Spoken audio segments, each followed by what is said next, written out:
Let me ask you a question. Who is more valuable to society? Who? Beyoncé or a nurse?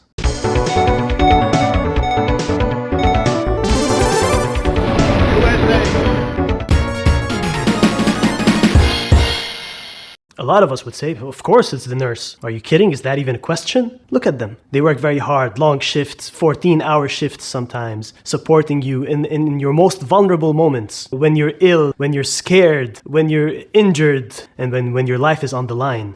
Can't you see what's going on here? This man is dying. Mommy!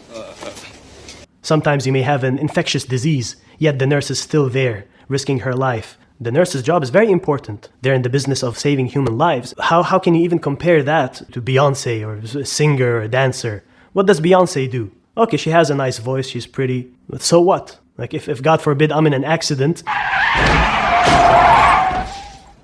and I'm lying there, my life is on the line, I want the nurse next to me. I don't want Beyoncé. I don't want to dance, I'm scared to death. Get me a nurse. I mean, no offense to Beyoncé. Granted, Beyoncé provides some good entertainment, but that's not an important job, really, is it? So it's safe to say that we as a society value a nurse more than an entertainer. But hold on, Professor Shades, hold on. You're saying that we value nurses more than Beyoncé?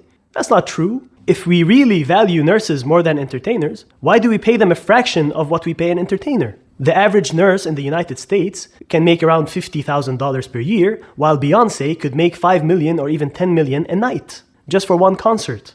We clearly value Beyoncé way more than we value nurses. So how do you explain that? Something's not adding up. And indeed, you hear many people saying things like, when we pay millions of dollars to our entertainers and we pay peanuts to our nurses, this shows you that there's something wrong with our society. Actually, this shows that there's something wrong with your understanding of economics. Let's break this down. Okay, so what do you want to do? Do you want to pay nurses more? Okay, how's that going to work? Let's say you are a CEO of a hospital. What, you're going to wake up tomorrow and say, hey, I'm going to double or triple or quadruple the salaries of my nurses? The board will fire you. You're fired. You're increasing the cost like that just to be nice? It doesn't work. And also, if for the sake of the argument you do that, what's going to happen? Your costs are going to skyrocket. And then the cost of healthcare is going to skyrocket. And who's going to pay that? You and me, the patients. So God forbid if you need to undergo surgery, now you might not be able to afford it because it's so expensive. Or imagine the nurse walks into the interview, they like her, they offer her $50,000, and she says, no, I demand $1 million. They will laugh her out of the room. And then they'll go to the other candidate and say, hey, Mary Joy, we offer you $50,000. Would you like to take the job? Okay, Paul. And then they hire her. And that silly $1 million nurse will be unemployed forever. So you can't just demand that. It's all about competition and supply and demand. Do you hear that? Do you hear the neighbors again? Sometimes I feel my neighbors wait for me. When I start recording, they want to do home improvement and they want to raise their kids and they want to have a party. They wait for me before they start these activities. You might be thinking, all right, let's not pay the nurses more, but at least can we pay Beyoncé less? Come on, pay her, whatever, $50,000. Even that is too much, but, pay her a smaller amount like that, something reasonable. Imagine you decide to invite Beyoncé to throw a concert in your city. And your costs of marketing and renting the arena and the security guards and all other associated costs for that concert come to $2 million. And Beyoncé will generate $10 million in ticket sales. So you will be making 10 million minus 2 million, that's 8 million before paying her fees. So you're making $8 million. Now, if she asks for $5 million, you're still making $3 million, and it's worth it for you. Now, imagine you tell Beyoncé, who do you think you are? You're just an entertainer. We're not going to pay you $5 million just for one night. That's ridiculous. I'm going to pay you $50,000. That's more than enough. Well, one, she'll laugh in your face. Sorry. And two, the other guy who wants to throw a concert will think, hey, if I offer her more, she will do my concert and I'll make millions of dollars. So he'll bid the price up. Now, if he offers 1 million, another guy will come and say, no, I'll offer her 2 million. Another guy will say, no, I'll offer her 3 million, etc. It keeps escalating until somebody offers her 5 million. See, Beyoncé is giving you $8 million in profit before her fees. So even if she asks up to 7 million, you're still ahead. If you don't want to give a high amount, somebody else will come and give a higher amount. Another guy will come and he'll give a higher amount until the price is bid up, until it's something she would accept, like $5 million.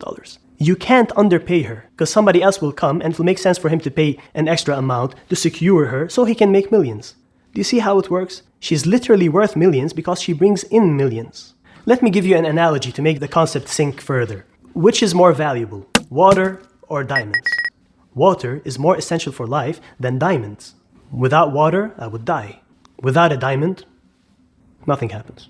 I can easily go through life without any diamonds, but I cannot go through life without water. Yet, a bottle of water could cost, 50 cents, while a diamond might cost thousands of dollars. So now what? Do you want to charge the same price for water as you would for a diamond? Obviously not. Try it. Let's say you walk into a convenience store. Sorry, you are wanting the water? Yes, please, I want water. You are really wanting the water? Yes, I really want the water.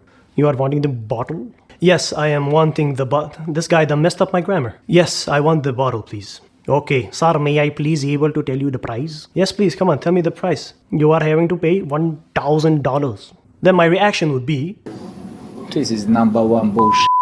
This is number one bullshit.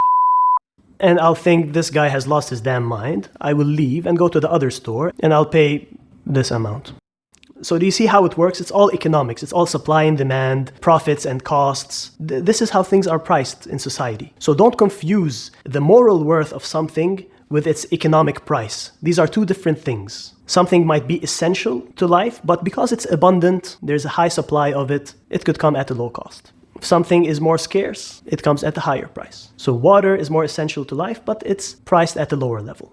Nurses are more essential to life than Beyoncé, but because you have a lot of nurses, the price is driven down.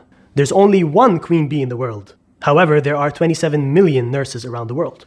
And fun fact, out of the 27 million, 26,999,989 are Filipinos. The remaining 11 are only half Filipino. I'm just kidding. Shout out to the Filipinos. I love you guys. And shout out to all the nurses out there. God bless you for all the wonderful work that you do at the hospitals. You have a meaningful job. God bless you. All right, so all my single ladies out there, please subscribe. And the married ladies, and the single men, and the married men, and children, and old people, and nurses, and entertainers, and whoever you are, just subscribe for God's sake. See you at the next one. Beyoncé, on the other hand, she's just an entertainer. She sings and dances and shakes her hand on stage. Yeah, she shakes her hand. All my single ladies, I think I messed up the dance move. I think she does like all my single ladies, right? She turns her hand to show the ring, put a ring on it. If you like it, then you should put a ring on, right? I did this. This is more like a Bollywood dance, like 2 G's buddy hai mast, 2 G's buddy hai mast. You know, that's the famous that's the famous change the light bulb dance, like change the light bulb, change the light bulb, change the light bulb. Beyoncé, I have butchered your dance moves. Please forgive me. I'm sorry. And send my regards to Jay-Z. Very necessary for her. It's your boy. Talk to me, man. It's your boy in the building. Hove. I can't do a good Jay-Z impression yet. She's there at the hospital. She or he. There are male nurses too. See you at the next one. I gotta go. 2 G's buddy. Hey, master, 2 G's.